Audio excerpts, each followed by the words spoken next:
Ready? Yes, we are. Okay. Everyone, let's go ahead and bring the October 5, 2021 workshop to order. Roll call, please. Mayor Johnson, Present. Deputy Mayor Evans, Here. Councilmember Carter, Here. Councilmember Dole, Here.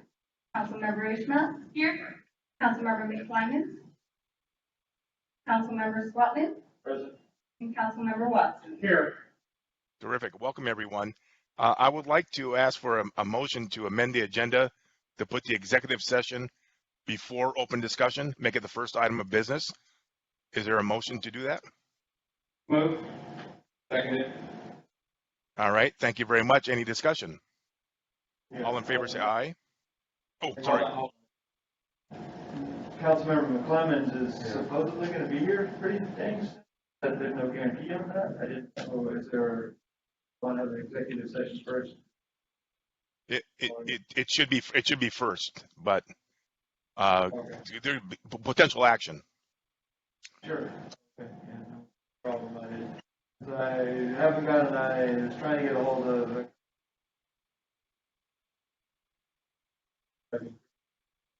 He sent me a text just a little bit ago saying he's going to be back. There's also, don't we can do this at the same time if we excuse him. Because I have to wait, I don't know. right. You can excuse anybody. 3 years later. Mr. Mayor, Yes. do you want to do open discussion first? We could do that. Well, that's fine. We can definitely do that. You're breaking up, so I can't hear everybody. So, but John, you're saying open discussion first, then is that fine? Discussion first, Okay. and then do So executive. Okay. So the motion is, and then they have open discussion first, exec session after that. Do we need a motion for that, Kathleen? I think you can just ask if everyone's okay with that. Okay. Are we good with that, council? Yeah. Okay. Very good. Let's do the open discussion then. Councilmember Watson. I've got nothing tonight, thank you, though. Couldn't figure 10 minutes. Wow. Okay. Anyone else? Go ahead.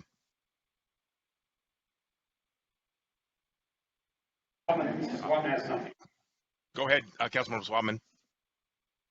So we did have the joint here recently. There's by a lot of our staff, of course, and the city chair, myself, and several other individuals with some their elected officials. You know, just an update, slightly FYI on the Sumner sewer plant. You know, they're successful in getting their new permits. So they're all actually permitted currently, which we flow into, of course. They provide us a service of processing our sewer for us naturally. They're looking at, you know, some decent costs, possibilities in the future, just giving us a heads up that could possibly be not budgeted type of activities, you know, with their dryer that they use for the end result of this process. They're keeping us really well informed. I know Ryan's on top of all of that to keep us, you know, heads up when it comes up as soon as possible. Just normal kind of operation there. It's kind of interesting down there. I think there's a lot of opportunity for newer council members to delve into that. There's always an open invitation for a tour if you really like that kind of thing. That's probably appropriate when the next you know, council gets fully seated and everything. If you want to go down there and take a look and figure out how that goes through this. But other than that, pretty smooth operation down there. And of course, what they do for us. So, forward to a long future with Sumner and increasing partnership. We're looking at using some of their programs and technologies in our business that we do here too, because of course it's one sewer system. So, all good. Great job there. That way we'll have to get that report next council meeting. Whether or not I can stretch this out so Kelly gets here, I know. Thank you. Go ahead. I don't hear anybody. Yeah, go ahead. I have a question until I'm done. I just wanted to know if there was an milestone about the update on the water meters that were flipping automatically red, and so we could go from, I've heard conflicting things on this, and that's kind of why I have a question, go from a bi-monthly budget to a monthly budget for our water to make it a more consistent water bill for our constituents. And I know that's in the process, but I want to know where the process lies. If we're going to do that in 2022 or not. Okay. Ryan, John, I didn't hear the entire question, so. Just hi, Mayor, Council. I'm just going to give a quick update on the process. So just this evening at CDC, Finance moved forward the purchase of new software, which was to replace horribly out-of-date finance software that's used to help with the processing of the meter reads and the billing. We need to actually update this software in order to be able to go to a monthly read process. Jack has been working with his crew over in Public Works to make sure that the 2 meter readers we do have are going to be well prepared to be able to read all the meters now, switching over and doing that each month instead of what we do right now, which is spread out among 2 months. Commercials are read each month.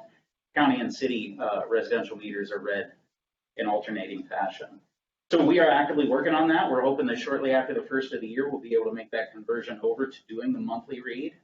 And then we'll be well on our way, to being able to provide better service, I think, for our ratepayers.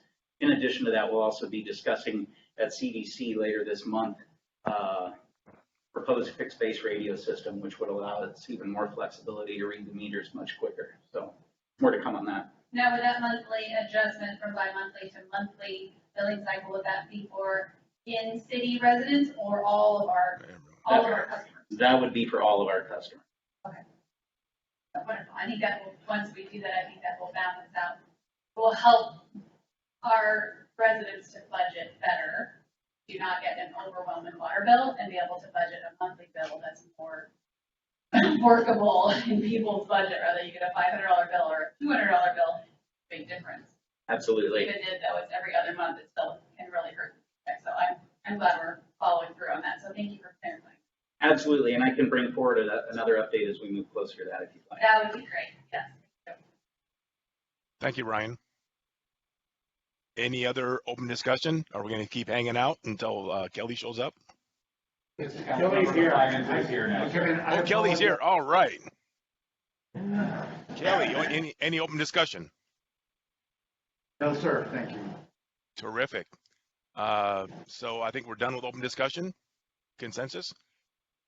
So now we'll go ahead and move into the exec session for about 20 minutes. And then so we'll adjourn the exec session for 20 minutes. Mr. Mayor, for the purposes of potential litigation. Yeah, potential litigation, correct. Thank you very much.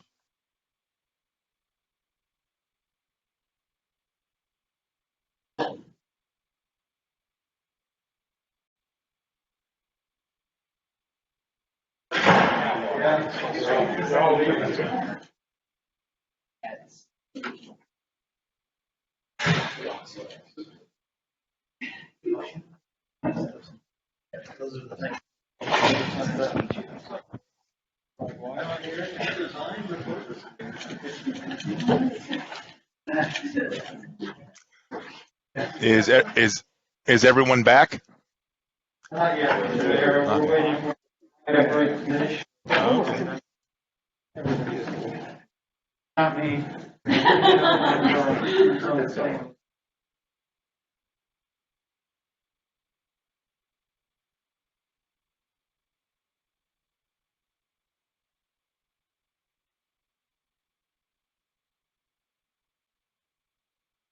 How's our assistant chief doing, Ryan?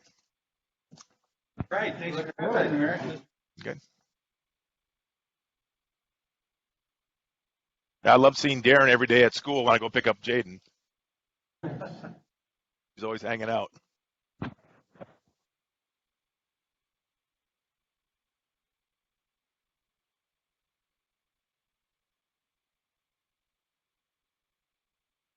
Well, I can't hear anybody. Is everyone back yet? Yeah, we're not using Zoom.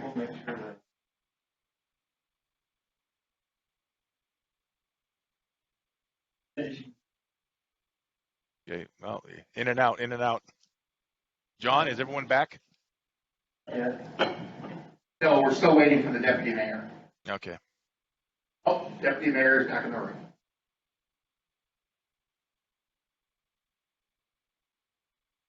All right. Well, thank you, Justin, for coming back. So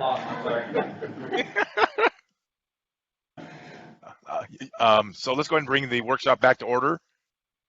We have item C, review of council minutes. Council members Watson. We had one correction that's been taken care of. All right. Councilmember Carter, anything? All right. Awesome. Thank you very much. Sadie, item D, please.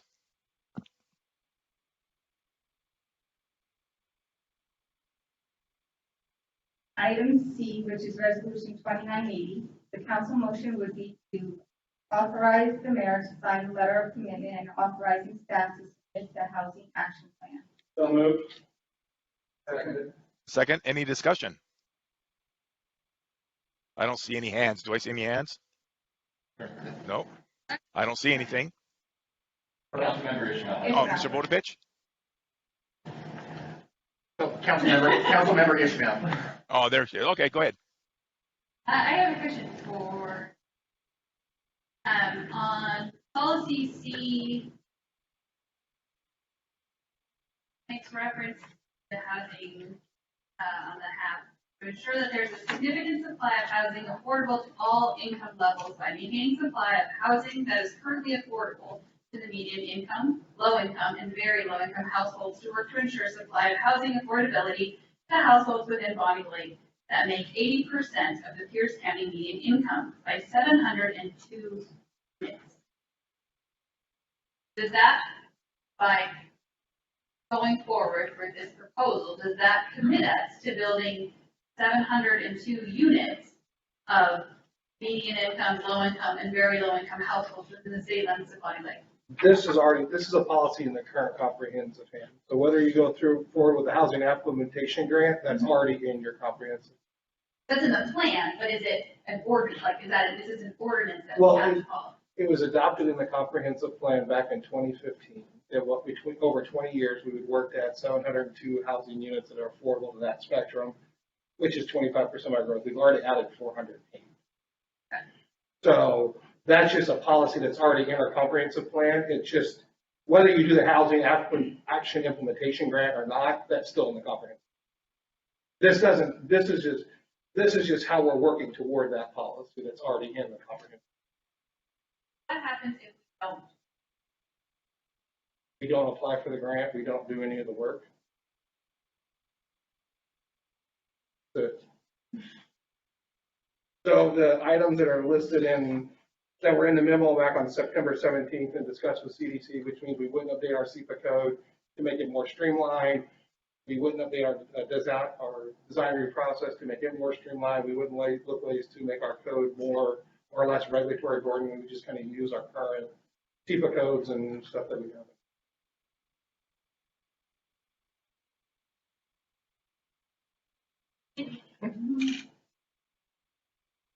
Anyone else? Councilman Swanton, thank you, Mr. Mayor. Just like to touch on that too. So what we're talking about doing is some code changes that Jason mentioned there. I think there was 5 or 7 of those items that we were going to work on. Yeah, and there was like the SEPA streamlining and stuff like that. That applies to everyone in the city. You know, these are issues that we're going to work on that will benefit all the residents of the city of Bonney Lake.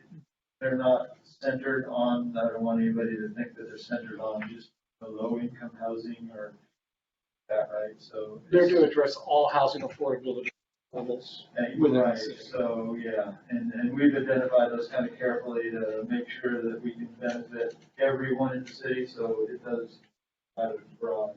Yeah, the actions were in the actions that we've included, and we've included those cut sheets in the grant application, are the ones that we discussed at the September 7th City Council meeting, which were the ones that were unanimously supported in the motion, that we should work on those things. The grant is to work on those items. Now, because we are applying to commerce, we have to make the grant application successful at the commerce level. So we're writing the grant application to make it score high with commerce to do those things that are listed. So it's most important to look at the things that are in the cut sheet, which is the working on improving SEPA, facilitating the ADU construction, switching how we count parking, streamlining design review, and reducing infrastructure costs and updating our open space requirements. So those are the code regulatory changes that we'd be making in order to achieve those goals. Yeah, because I think everyone at the committee level at least was in agreement that it's work on it. Or that, they're not, specific to just low income housing. Plan is a good idea for all residents, provides value to everyone in the city. And it does provide value to low income, medium income, high income, whatever it is, all residents of the city will benefit. Yeah, I would concur with that. Great. Thank you. Any other discussion? I don't see any. Oh, go ahead. So it was my understanding at the committee that Jason did a good job, a nice job of shaping this so that the city could improve the code and not commit to adding any more high density housing to the area. And that he is concerned in maintaining the understanding how the makeup of the city is and the culture of our city. So that culture, you understand the line between single family and the plan going forward looks very amenable to where things are going. So I thought this was a good move. I thought he did a good job in putting it together. It meets the goals, and but it does not look like a play to increase the high density housing in Bonney. Yeah, it would just be those things. And the thing, it doesn't commit you to building housing, it doesn't commit you to changing zoning, it commits you to, well, actually, the grant application doesn't commit you to anything. The grant application simply allows us to submit it to Commerce so they can store it. And then we write a grant agreement, which also comes back to the city council for acceptance of the grant agreement. So, and it's really, that's why I said it's really important to look at those cut sheets, because that's the work that we're going to be doing. We had to write the application in order for it to score with them. Would this help our permitting process? Significantly. Or will it to expedite? I'll give you one quick I story. know it's a big problem. Well, I'll just give you one quick story. I know there's one council member who wanted to do an addition to his house and had to go through SEPA because of the way our current SEPA rules.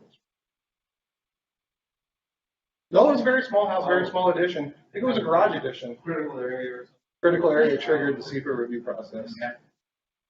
So yeah, it affects, like I said, it does affect those other things, but it also affects just single family homeowners wanting to do small projects to their house, and it significantly streamlines and reduces the cost of providing housing across the spectrum. These were approaches that are addressed across the spectrum. They're not targeted at one specific. I think that would highly benefit the city. So thank you for explaining that. I know that permitting process has been frustrating for a lot of our residents, and I think if anything we can do to find that and expedite those residential adjustments for our residents would be exceptional. So thank you. Any other questions? Okay, I don't see any. All in favor, say aye. Aye. Opposed? Great, thank you very much. Item E, please.